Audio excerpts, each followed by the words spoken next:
Have you ever spent years studying English, watching countless YouTube videos, reading books, memorizing grammar rules, only to realize you still can't speak naturally? You understand what people say, but when it's your turn to talk, your mind goes blank, your throat tightens, and you freeze. You smile politely, pretending to understand, but deep inside, a quiet voice whispers, "Maybe English just isn't for me." That voice hurts, doesn't it? You've worked hard. You've done everything they told you. So why are you still stuck? Let me tell you the truth that nobody told you before. You don't need a better teacher. You need a better relationship with yourself. Because real fluency doesn't come from memorizing words. It comes from reconnecting with your own voice. The invisible pain of learning English. No one talks about this part, the emotional pain of learning English. You're tired, not just physically, tired inside. Tired of comparing yourself. Tired of feeling behind. Tired of pretending you're confident when you're not. You spend hours studying, yet you feel like you've made no progress. You try to speak, but words feel heavy, awkward, foreign. And every time you make a mistake, it feels like proof that you'll never be fluent. The world makes you think that success in English means speaking perfectly. But perfection is a trap. It keeps you chasing approval instead of connection. Here's the truth. Every fluent speaker you admire once felt the same way. They made embarrassing mistakes. They forgot words mid-sentence. They doubted themselves just like you. The difference is, they didn't quit when it got uncomfortable. They learned to sit with the pain and let it teach them. Because pain isn't the end of learning. It's the beginning of transformation. The secret no one teaches. Silence. Everyone says, join more classes, buy this course, get a native teacher. But the secret to real fluency isn't more noise, it's silence. When you're alone, truly alone, something powerful happens. You stop performing. You stop comparing. You start listening to your own rhythm, your own thoughts, your own mistakes. In that silence, you begin to understand that learning English is not about being perfect, it's about being present. A real story. Lena's breakthrough. A few years ago, one of my students, Lena, came to me frustrated. She said, "I've studied for 10 years, but I still can't speak.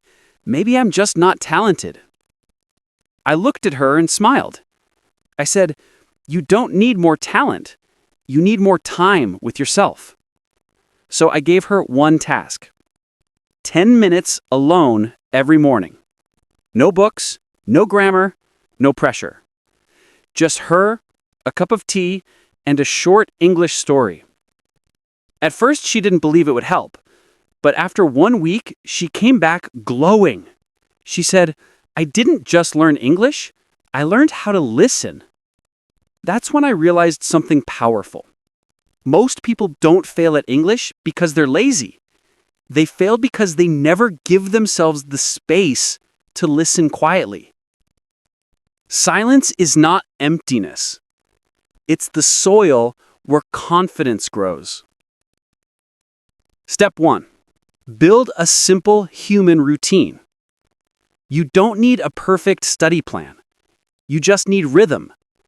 Most learners study hard for one day, skip the next, and then drown in guilt.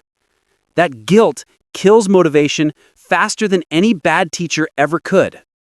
Here's your simple fix. Create a tiny ritual, something so small you can do it even when you're tired. Example routine. Morning. Listen to one short podcast or story in English, 5 to 10 minutes. Afternoon. Describe what you're doing out loud. I'm cooking rice. I'm washing dishes. I'm tired but grateful. Night. Read one paragraph aloud before bed. Feel the rhythm, don't chase perfection. That's it. No grammar charts, no pressure. Just repetition. Gentle, steady, daily. Because English fluency isn't built in one day. It's built day by day, word by word, breath by breath. Say it with me. I don't need perfection. I need consistency. Every small step counts. Step 2. Talk to yourself. Your voice is your teacher. Talking to yourself isn't crazy. It's smart. When you talk to yourself, there's no fear, no audience, no judgment. It's just you and your thoughts in English. Lena used to whisper while brushing her teeth, "I'm getting ready for work. I look tired today." She'd talk to herself while walking. "It's a sunny day. I feel hopeful." At first, it felt strange, but after a month, her confidence exploded because English became part of her inner voice. You see, your brain learns through repetition and emotion. When you speak your thoughts out loud, you train your mind to think in English, not translate to English. Try it. Every morning, speak for 1 minute. Don't worry about grammar. Don't worry about sounding smart. Just talk. My voice matters. I learn by speaking, not by waiting. Step 3. Live inside English. You don't need to move to London or New York. You can bring English to you. Change your phone language. Watch movies, but listen actively. Not as a student, but as a friend. Follow English YouTubers or creators who talk about topics you love. Cooking, fitness, travel, storytelling. Label objects around your home.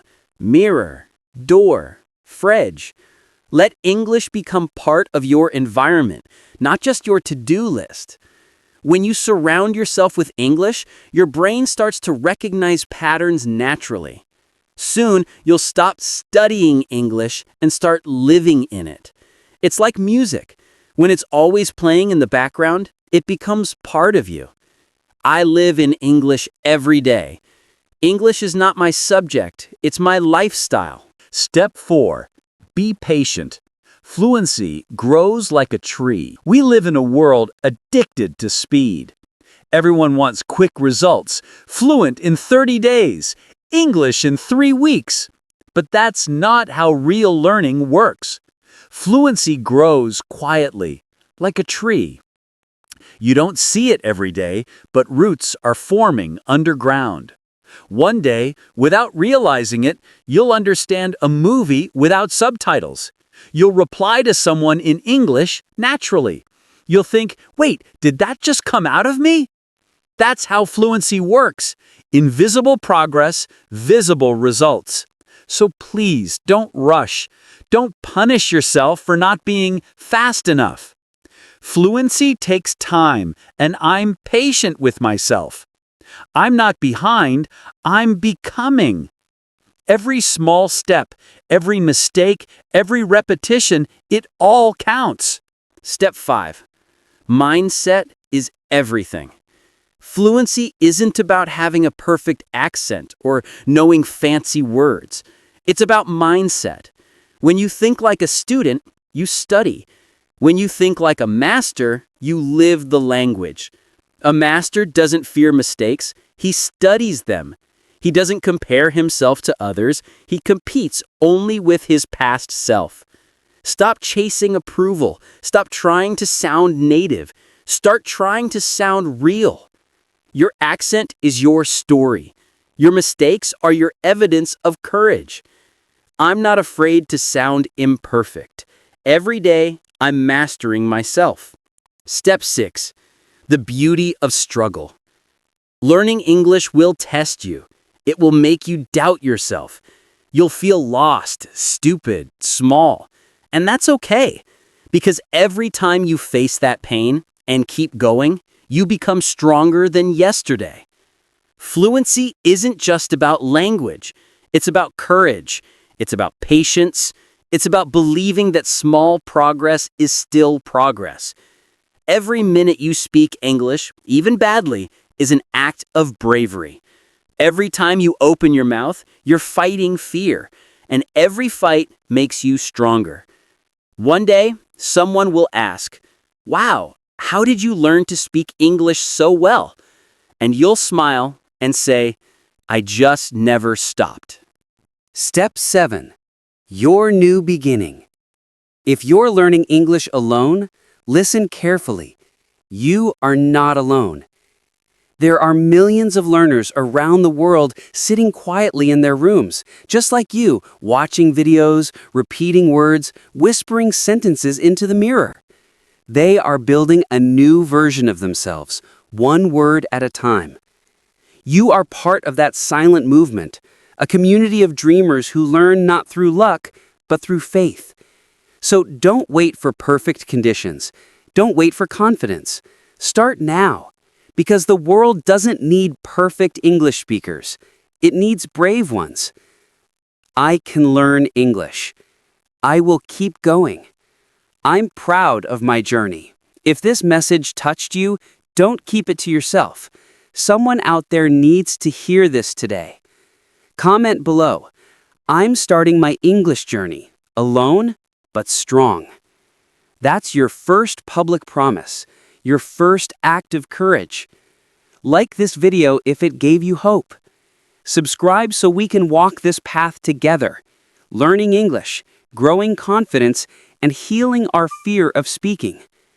Share this with one friend who's struggling to believe in themselves, because maybe, just maybe, your share could change their life. Learning English isn't just about grammar or pronunciation. It's about rediscovering who you are when no one's watching. It's about learning to love your own voice again, even if it shakes. So be patient. Be kind. Be consistent. Because every quiet minute you spend learning alone isn't just building your English, it's building you. Now go, create your world in English, not with fear, but with peace, curiosity, and unstoppable courage. This is your time, your story, your transformation. Start today, speak anyway, and never, ever give up.